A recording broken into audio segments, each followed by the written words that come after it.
নলবাৰী কেন্দ্ৰকুছিৰ শিৱধামত ২৫তম সাৰ্বজনীন শিৱৰাত্ৰি পূজা উদযাপন।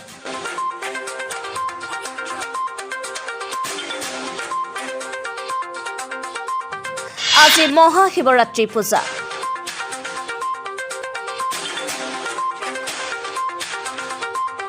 সমগ্ৰ ৰাজ্যৰ লগতে আজি নলবাৰী জিলাতো উদযাপন কৰা হয় শ্ৰী শ্ৰী মহাশিৱৰাত্ৰি পূজা। সেইমৰ্মে নলবাৰী কেন্দ্ৰকুছিৰ শিৱধামত ২৫তম সাৰ্বজনীন শিৱৰাত্ৰি পূজা উদযাপন কৰা হৈছে। দিনজোৰা কাৰ্যসূচীৰে অনুষ্ঠিত এই শিৱৰাত্ৰি পূজাত ৰাতিপুৱা মন্দিৰৰ দ্বাৰ উন্মোচন, পতাকা উত্তোলন, বৃক্ষৰোপণ শীৰ্ষক কাৰ্যসূচী ৰূপায়ণ কৰা হয়।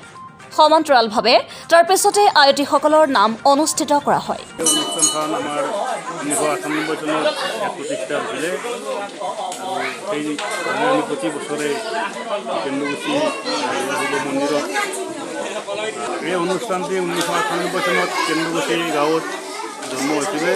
ঠিক সেইধৰণে প্ৰতি বছৰে আমি কেন্দ্ৰকুছি ৰাজহুৱা শিৱ মন্দিৰত এই শিৱৰাত্ৰি পূজা ভাগ আমি শৃংখলাবদ্ধভাৱে ৰাইজৰ সহায় সহযোগিতা দিহা পৰামৰ্শ লৈ আমি অনুষ্ঠিত কৰি আহিছোঁ। ঠিক আজিও 2023 বৰ্ষৰ আজিৰ এই শিৱৰাত্ৰি পূজা ভাগ আমি খুব সুন্দৰভাৱে এদিনীয়া কাৰ্যসূচীৰে আমি উদযাপন কৰিবলৈ লৈছোঁ। ইতিমধ্যে আমাৰ প্ৰথম কাৰ্যসূচী পতাকা উত্তোলন, শহীদতৰ্পণ, বৃক্ষৰোপণ তিনিটা সমাপন হৈছে আৰু পৰৱৰ্তী বিভিন্ন কাৰ্যসূচী আমাৰ আছে। এইখিনিও আমি পৰ্যায়ক্ৰমে আগবঢ়াই নিয়াৰ কাৰণে আমি প্ৰস্তুতি আৰম্ভ কৰিছোঁ। সেয়েহে ৰাইজৰ আশীৰ্বাদ, মৰম চেনেহ, সহায় সহযোগিতা আমি কামনা কৰিছোঁ। ধন্যবাদ।